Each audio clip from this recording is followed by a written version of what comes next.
நாடுடைய சிவனையை போற்றி நாட்டவருக்கு நிறைவா போற்றி அகம்பத்துறைந்தாய் போற்றி பாகம்பெண்ணூரானாய் போற்றி காவாய் கனகத்திரளை போற்றி கைலை மலையானை போற்றி போற்றி அருள் தரும் தேவகிரியமையுட நம பிரசனஞ்சுண்டேஸ்வர சுவாமி திருவடிகள் போற்றி நானாசிரியர் பெருமக்கள் திருவடிகள் போற்றி 63 நாயன்மார்கள் பெருமக்கள் திருவடிகள் போற்றி 4 பெருமக்கள் திருவடிகள் போற்றி சிவா திருச்சிற்றம்பலம் திருமந்திரம் உணர்த்திய சிவனை என்ற தலைப்பில் 108 நாட்கள் தொடர் சொற்பொழிவாக இன்று 5வது நாள் பயிற்சி வகுப்பாக ஆன்மீக அன்பர்களுக்கு நீண்ட ஆயுள் என்ற நிலையில் நாம் அன்பர்கிட்ட பகிர்ந்துக்கிறோம்.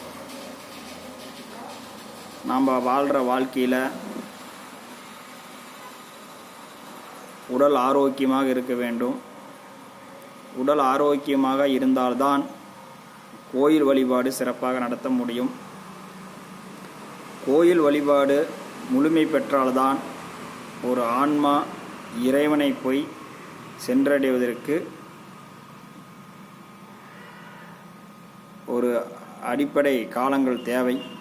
இந்த அடிப்படையில் தான் நாம் நீண்ட ஆயுளுடன் இருப்பதற்கு என்ன பயிற்சி முறை, ஒரு மனித உடல் ஒரு ஆரோக்கியத்துடன் இருந்தால்தான் சிவ வழிபாட்டில் நாம் முழுமை பெற முடியும். இந்த ஆன்மா பயிற்சியில் இருக்கும் பொழுது இந்த உடல் நோயுற்று இருந்தால் ஆன்மாவிற்கும் பயிற்சி செய்ய முடியாமல் தடைபட்டு நிற்கும். எந்த அளவுக்கு ஆன்மீக வழிபாட்டில் இருக்கிறோம், ஆன்மா சிவ வழிபாட்டில் இருக்கிறது, இறைநிலையை அடைவதற்கு பயிற்சியும் முயற்சியும் எடுத்துக்கொண்டு இருக்கிறது. அந்த சூழ்நிலையில் உடல் மிகவும் ஆரோக்கியமாக இருக்க வேண்டும். நமது அன்பர்கள் உடலை கவனிப்பதில்லை. உடல் அது ஏதோ கிடைச்சதை சாப்பிட்டுட்டு இருக்கிறோம். நம்ம அசைவத்திலிருந்து சைவம் மாறினாலும் சைவத்திலே சில உணவுகள் நெறிப்படுத்தப்பட்டுள்ளது. அந்த உணவுகளை கடைபிடிக்க வேண்டும். சைவ நெறியாளர்கள் உணவு கட்டுப்பாடுகளையும் உணவு பழக்க வழக்கங்களையும் சரியாக செய்து வந்தால்தான் இந்த ஆன்மா மிக தெளிவான பயிற்சியை பெற்று நீண்ட ஆயுளுடன் இறைவன் திருவடியை சென்று சேருவதற்கு முழுமையான பயிற்சி காலங்களுக்கு இந்த உடல் ஒத்துழைப்பு தரும். இந்த உடல் இல்லைன்னா நாம் இறைவனை அடைவதற்கு ரொம்ப சிரமம். உடல் நோயுற்று போனால் அதனுடைய உடல் மனம் பயிற்சி செய்யாமல் இந்த ஆன்மாவிற்கு தேவையான அந்த காலங்கள் இந்த உடலை நம்பி அந்த ஆன்மா இருக்குது. அந்த ஆன்மாவுக்கு சரியான ஒத்துழைப்பு இந்த உடல் தரவில்லை என்றால் இறைவனை அடைய முடியாது. ஆன்மாவிற்கு இந்த உடல் ஒத்துழைப்பு கொடுக்கணும். நாம் சரியான பழக்க வழக்கங்களை வைத்து கொள்ள வேண்டும்.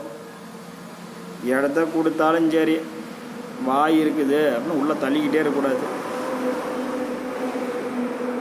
நிறையா பழக்க வழக்கங்களை சேர்த்திக்கிறோம். பழக்க வழக்கங்கள்லாம் எல்லாருமே இருக்கிறாங்க. அவங்கவுங்க ஏதாவது ஒன்று வாங்கி கொடுத்துட்டே இருப்பாங்க. அதெல்லாம் சாப்பிட்டுக்கிட்டே இருந்தால் உடம்புக்கு சரியில்லாமல் போயிடும், ஆன்மா பக்குவம் இல்லாமல் போயிடும், வழிபாடு நிறைவு பெறாமல் போய்விடும். இந்த உலகத்துக்கு நான் இந்த உலகத்தில் சுகபோகமாக வாழணும், இந்த உலக வாழ்க்கையை எந்த ஒரு குறைபாடும் இல்லாமல் வாழ்ந்துட்டா போதும்னு நினைக்கிறவங்க தினசரி கோயிலுக்கு வந்து சாமி வழிபாடு செஞ்சுக்கிட்டு இருந்தால் அந்த நிலையே போதுமானது. ஆனால் இறைநிலை அடையணும், இறைவனோட ஒன்றன் கலக்கணும், திருவடியை அடையணும் அப்படிங்கிற நிலைக்கெல்லாம் நீங்கள் பயிற்சி செய்யும் பொழுது நமக்கு உணவு கட்டுப்பாடு மிக மிக முக்கியம். அதே உணவு கட்டுப்பாடு முக்கியம், அதே மாதிரி நம்ம சேர்ந்துக்கிட்டு பழகிட்டு இருக்கிற நண்பர்கள் அதையும் கொஞ்சம் கட்டுப்படுத்தி வைக்கணும். வெளியிலிருந்து வர சிந்தனைகளை கொஞ்சம் குறைச்சிக்கணும். ஆன்மீகம் சார்ந்த சிந்தனைகளை மட்டும் பகிர்ந்துக்கிட்டு குடும்ப சூழ்நிலைகளில் உண்டான சிந்தனைகளை நம்ம அதிகமாக உள்ளே வாங்கி நம்ம மனதில் ஸ்டோரேஜ் பண்ணி வச்சிடக்கூடாது. நம்மக்கிட்ட வெளி ஆலயங்களை, பழமையான ஆலயங்களை உழவார பணி செய்கிறோம், அதை தூய்மைப்படுத்துகிறோம், அதை பாதுகாக்கிறோம். அதே மாதிரி இந்த அந்த உடலுக்குள்ளே ஒரு பெரிய சிவாலயம் இருக்குது. அந்த சிவாலயத்தில் சிவபெருமான மனதார நம்ம பூஜை பண்ணிக்கிட்டு வரோம். அந்த பூஜை பண்ணிக்கிட்டு வரும்போது அதில் வர அந்த மனிதர்கள் பழக்க வழக்கங்களில் வர அந்த அந்த அழுக்கு, அந்த எண்ணெய்கள், இதையெல்லாம் நம்ம அப்பப்போ வெளியேற்றிக்கிட்டே வரணும். நாம் உள்ள ஒரு உழவார்ப்பணி செஞ்சுக்கிட்டே வரணும். ஒவ்வொரு நாளும் நம்ம வெளியிலேருந்து வர செய்திகள், தகவல்கள் நம்ம உடம்புக்குள்ளே ஸ்டோரேஜ் ஏறி போயிடும். ஃபுல்லாக ஸ்டோரேஜ் ஏறி போச்சுன்னா மற்றவங்களோட தகவல் தான் அத்தனையுமே உள்ளே இருக்குது. அதெல்லாம் வெளியேற்றணும். வெளியேற்றினா தான் அந்த மனம் அமைதியாக இருக்கும், அந்த ஆலயம் உள்ளக்கிற ஆலயம் தூய்மையாக இருக்கும். நாம் அப்போ சிவபூஜை செய்வதற்கு சரியாக இருக்கும். அது மாதிரி உள்ள தூய்மைகள் தினசரி காலையில் ஒரு 10 நிமிஷம் உள்ளத்தை இருக்கிற தூய்மைகளை படுத்திட்டு வரணும். இரவு படுக்கும் பொழுதும் நம் மனதில் ஒரே சிந்தனையாக சிவசிந்தனைகள் மட்டும் இருந்து கொண்டு உள்ளத்தில் இருக்கிற அழுக்கு இருக்கிற செய்திகளை முடிஞ்ச வரைக்கும் கேட்காம தவிர்த்துடுங்க. ஐயா, யாரை பற்றி எதுவும் சொல்லாதீங்கய்யா, அது என் மண்டையில் நாம் ஏன் உள்ளே வாங்கிட்டு இருப்போம், நம்ம அவங்கள்ட்ட எதுவும் சொல்லக்கூடாது, வேண்டாங்கய்யா, எல்லாம் சாமி திருவருள், மற்றவங்களை பற்றி என்ன, நம்ம வழிபாட்டு முறையை பார்ப்போம், நாம் முன்னுக்கு போகிறதுக்கு வழிவகையை செய்வோம், அதை சார்ந்து நம்ம இருப்போம் அப்படின்னு சொல்லிட்டு இந்த பிற செய்திகளை அதிகமாக நம்ம அந்த மனம் எண்ணப்படும். பிறர் செய்தினா மனசு நம்ம ஆசையாக கேட்கும். அதையெல்லாம் குறைத்து கொண்டே கொஞ்சம் கொஞ்சமாக படிப்படியாக குறைச்சிட்டு வாங்க. ஒரே மட்டும் அதை நம்ம விட முடியாது. அன்பர்களிடத்தில் நீங்கள் என்ன தான் பழகிட்டு இருந்தாலும், நீ ஒரு அன்பாக பழவனினா கூட்டிகிட்டு போய் ஒரு டீ வாங்கி கொடுப்பாங்க. உசுராக பழவனினா அவங்க போய் ஒரு வேளை சாப்பாடு வாங்கி கொடுப்பாங்க.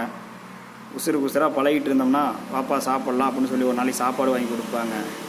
அதே மாதிரி உயிருக்கு உயிராக பழவனினா அவங்க கடைசி காலத்தில் போய் நமக்கு ஒரு நமக்கு ஒரு மாலை தான் வாங்கிட்டு வந்து போடுவாங்க. அதுக்கு உயிருக்கு உயிராக பழகணும். ஒரு அன்பாக பழவனா ஒரு டீ கிடைக்கும், உயிராக பழவனா ஒரு சாப்பாடு கிடைக்கும், உசுராக பழவனா நம்ம செத்தா ஒரு மாலை கிடைக்கும். நம்ம அவங்க சூழ்நிலையில் அப்படி தான் இருப்பாங்க. அவங்கவுங்க குடும்ப சூழ்நிலையை தான் அவங்க பார்ப்பாங்க. நீங்கள் அதெல்லாம் பெருசாக நினச்சிட்டு இருக்க வேண்டாம். நம்ம ஆன்மா இறைவனிடத்தில் போய் சேரணும். பழக்க வழக்கங்களை எல்லாம் எதிர்பார்த்து பழவாதீங்க. ஐயோ, நான் அந்த அன்பரை எதிர்பார்த்தேன், எனக்கு எதுவும் செய்யலை, நம்ம என்ன கொடுத்தா வச்சுருக்கிறோம் ஒவ்வொருத்தரும் நமக்கு செய்கிறதுக்கு. நாம் என்ன கொடுத்தோம்? நம்ம சும்மா ஒரு உத்திராஜம், ஒரு திருநீர், இந்த உறவு வச்சுக்கிட்டு இங்கே எல்லாத்துக்கிட்டையும் நம்ம கையேந்தனா அது மிகப்பெரிய தப்பு. அதே சாமி கொடுத்த சொத்து. நம்மளை மதிக்கலை, அந்த உள்ளக்கிற நாம் கும்பிட்டுக்கிட்டு இருக்கிற அந்த சிவபெருமானை மதித்து தான் நமக்கு ஒரு டீ கூட வாங்கி தராங்க, நம்மளை நம்பியாக வாங்கி தராங்க. இதை ரெண்டையும் உரிமை எடுத்துக்கிட்டு இதை சார்ந்த அன்பர்கள்கிட்ட, செல்வம் வைத்து இருக்கிற அன்பர்கிட்ட நம்ம பேசிக்கிட்டு அவங்ககிட்ட ஐயோ எனக்கு கஷ்டத்துக்கு நீங்கள் உதவலை அப்படின்னு அவங்க மேலே கோவப்படுறது தப்பு. அவங்க என்ன நாம் என்ன அவங்களுக்கு கொடுத்து வச்சுருக்கிறோம்? ஒரு உறவு கிடச்சிருக்குது சந்தோஷப்படுறத விட்டு அவங்க பொருள் கொடுக்கலன்னு சொல்லி அந்த அன்பர்களை கோவப்படுறதுல ஒன்றும் இல்லை. அதனால் நாம் பொருளுக்கு ஆசைப்பட்டு அவங்ககிட்ட இருக்கிற செல்வத்துக்கு ஆசைப்பட்டுக்கிட்டு அவங்ககிட்ட பழகிட்டு இருக்கக்கூடாது. எதையுமே எதிர்பார்க்காமல் நம்ம சிவ அன்பர்கள்கிட்ட பழகணும். அது நம்ம சிவபெருமான் அவங்கள தான் நமக்கு சொத்தாக கொடுத்துருக்கிறார தவிர அவங்க உடைமைகளை நமக்கு, அவங்க உரிமை பொருள்களை நாம் கேட்டு வாங்கிறதுக்காக இல்லை. நம்ம எதுவுமே வேண்டான்னு சொல்லி வாழணும். நம்மக்கிட்ட என்ன இருக்குதோ அதை நிறைவாக வச்சு வாழ்ந்துட்டு போகணும். அதை விட்டுட்டு நாம் ஒருத்தருடைய பொருள் மேலேயோ ஒரு காசு பணம் இருந்தால் அவங்ககிட்ட ஒரு நல்ல விதமான ஒரு வணக்கம் சொல்கிறது, காசு பணம் இல்லாத ஒரு சிவ அன்பர்களை பார்த்தா அவன் கிடக்கிறான் அப்படின்ட்டு போகிறது, இப்படிலாம் நம்ம பார்த்துட்டு போகக்கூடாது. யார் நீ முதல்ல உன் நிலையிலேருந்து வெளியில் எதையும் எதிர்பார்க்காமல் இருந்தினா எல்லாத்தையும் நீ சமமாக பார்ப்ப, ஏற்றத்தாழ்வு இல்லாமல் பார்ப்ப. எல்லாம் உத்திராஜம் திருநீர் எல்லாம் ஒரிஜினல், மனுஷன்தான் டூப்ளிகேட்டு. அப்போ உத்திராஜம் திருநீர் ஒரிஜினலாக இருக்குது, அதுக்கு நீ மதிப்பு கொடுக்கணும், வணக்கம் கொடுக்கணும். அதை விட்டுட்டு நாம் உள்ளகிற அவங்க என்ன, அவங்களோட பேக்ரவுண்டு, அவங்க என்ன வசதியானவங்களா, அவங்க எவ்வளோ பெரிய செல்வந்தர்கள், அவருன்னா அவரை பார்த்தா பெரிய கோணம் கும்பிடு, இந்த சின்ன ஐயாவை பார்த்தா சின்ன கும்பிடு, பொருள் வைத்திருக்கிறவங்கள்ட்ட கூடி பழகி அவங்கள பெருமைப்படுத்தி பேசுறது, நன்கொடை வழங்கியவர்களை பெருமைப்படுத்தி பேசுறது, அதெல்லாம் நம்ம இருக்கக்கூடாது. அடியார் என்றால் ஏழை பணக்காரங்கிற வேறுபாடு அங்கே பேதம் இருக்கக்கூடாது. கொடுத்தவர் இல்லாதவங்க ஒரு தொண்டை செய்வான், இருக்கிறவங்க ஒரு கொடுத்து உதவி செய்வான். அந்த இடத்துல நம்ம சமநிலையாக நம்ம எண்ணத்தை நம்ம கொண்டு போய் அவங்கள வணங்கணும். எதையும் நம்ம முடிஞ்ச அளவுக்கு ஒருத்தர்கிட்ட ஒரு டீக்கு கூட எதிர்பார்க்கக்கூடாது. அது எதிர்பார்த்தால்தான் அங்கே ஏமாற்றம் வருது, அங்கே அன்பு இல்லாமல் போயிடுது. எதிர்பார்த்தீங்கன்னா அங்கே அன்பு இருக்காது, அங்கே அன்பு செத்து போயிடும். அதனால் எதிர்பார்க்காம இருக்கிறது தான் முழுமையான அன்பு. அவங்கள்ட்ட அன்பு மட்டும் பழங்க. ஒருத்தர் நமக்கு அன்பு காட்டுறாங்கன்னு நினச்சிக்கிட்டு இருக்க வேண்டாம், நாம் அன்பாக பழகுவோம், அவ்வளோதான் நம்ம நிலை. எதிர்பார்ப்பு இல்லைன்னா நீ எல்லாரோடத்திலும் அன்பாக பழகுவேன். நான் ஏதோ எதிர்பார்த்துருப்பேன், ஏதோ ஆசைப்பட்டிருப்பேன், சூழ்நிலைக்கு அவரால் கொடுக்க முடியாமல் போயிருக்கோம். அதுக்காகவே அவர் நான் கேட்டேன் கொடுக்கல அப்படின்னு சொல்லி அவர் மேலே கோபத்தில் இருப்போம். இந்த கோபமெல்லாம் இருக்கக்கூடாது. சைவத்தில் எல்லாத்துக்கிட்டையும் அன்பாக பழகணும், அன்பாக பேசணும். முடிஞ்ச வரைக்கும் நம்மக்கிட்ட இருந்து மற்றவங்க யார் மேலேயுமே தப்பு இல்லை. நீங்கள் ஒவ்வொரு அன்பரும் நம்ம புரிஞ்சுக்கிறது, நாமெல்லாம் மற்றவங்கெல்லாம் துரோகிங்க, மற்றவங்கெல்லாம் நமக்கு இடைஞ்சல் பண்ணிவிட்டாங்க நினைப்போம். நம்மளை மீறி ஒன்றுமே நடக்காது. நம்மக்கிட்ட ஏதாவது நம்ம எதிர்பார்த்துருப்போம். அந்த சூழ்நிலையில் தான் அந்த எதிர்பார்ப்புக்கு தான் நமக்கு துன்பம் வந்துச்சே தவிர நமக்கு எதிர்பார்ப்பு இல்லை, அன்பு மட்டும்தான் அவங்ககிட்ட எதிர்பார்த்தோம் அப்படின்னா அந்த அன்புக்கு என்றைக்குமே தோல்வி அடைஞ்சதே இல்லை. நாம் எதிர்பார்ப்பு தான் தோல்வி அடைஞ்சிருக்குது. ஒருத்தரை நாம் வெறுக்கிறோம், எல்லா காரணத்துக்குமே நம்ம எதிர்பார்ப்பு தான். அதெல்லாம் நம்ம குறைச்சிக்கிட்டு வரணும். அதே மாதிரி பல விஷயங்களை நீங்கள் யோசனை பண்ணிக்கிட்டு தான் வரணும். நம்ம நீண்ட ஆயுளோடு வாழணும். நீண்ட ஆயுளோடு வாழணும்னா இந்த உடல் ஆரோக்கியமாக இருக்கணும். உடல் ஆரோக்கியமாக இருக்கணும்னா நம்ம நானாசிரியர்கள் சொன்ன சில உணவு பழக்க வழக்கங்களை கடைப்பிடிச்சிக்கிட்டு வரணும். அந்த உணவு பழக்க வழக்கங்கள் சரியான முறையில் இருந்தால் தான் உடல் ஆரோக்கியமாக இருக்கும். அந்த உள்ளத்துக்குள்ள சிவபெருமான் கோயில் மிக தூய்மையாக இருக்கும். அப்போ நம்ம தினசரி சிவ பூஜை பண்ணுறதுக்கு சரியாக இருக்கும். இதெல்லாம் நீங்கள் சிந்திச்சுக்கிட்டு வரணும். அதே மாதிரி நம்ம எல்லாம் ஒரு அன்பர்கள்கிட்ட நீங்களாம் பல ஒரு அன்பர்களாக ஒரு திருக்கூட்டமாக அமைப்பாக இருக்கும் பொழுது ஒரு உத்திராஜகம் வெள்ளியில் போடுறது, உத்திராஜகம் தங்கத்தில் போடுறது அப்படின்னு நம்மளை மிகைப்படுத்தி அங்கே காட்டிக்கிட்டு இருக்கக்கூடாது. எப்பயுமே நமக்கு கடைசியாக ஒன்றுமே இல்லை. அதனால் எப்பயுமே நார்மலாக நம்ம அடியாருங்கன்னா ஒரு நிலையாக இருக்கணும். பற்று இருக்கணும். எந்த பொருள் தங்கத்து மேலே பற்று இருக்கக்கூடாது, பொன் பொருள் மேலே பற்று இல்லாமல் இருக்கணும். இப்படியெல்லாம் அந்த பற்று நம்ம அந்த பழகிட்டு வரணும். நான் என்ன சொல்கிறேன்னா, நீங்கள் இப்போ அணிஞ்சிக்கிட்டு இருந்தாலும் சரி அந்த நிலைக்கெல்லாம் மாறிக்கிட்டு வரணும். நம்ம பொருள்கள் மீது பற்று இருக்கக்கூடாது.